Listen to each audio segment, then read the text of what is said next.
Loomefest on kogukonna projekt, mille idee sai alguse 5 aastat tagasi, kui meile tehti ettepanek proovida kogukonna projektõpet. Kuna Kiviõli esimene keskkool usub, et õppimise sidumine päris eluga on tõhus ja huvitav õppimine, siis nii me võtsime sellest ideest tuld. Tänaseks on toimunud 3 loomefesti. Kiviõli Õunapuude pargis on toimunud 3 väga toredat kogukonnapäeva. Tänu LEADER-programmile on pargis istepingid, prügikastid, infotahvlid.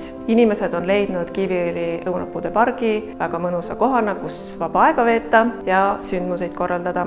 Ja lisaks kõigele me oleme teada saanud, et kogukonnaga koosloomes ja koostöös võib teha suuri asju ja me oleme aru saanud, et inimesed ise saavad oma heaolu luua.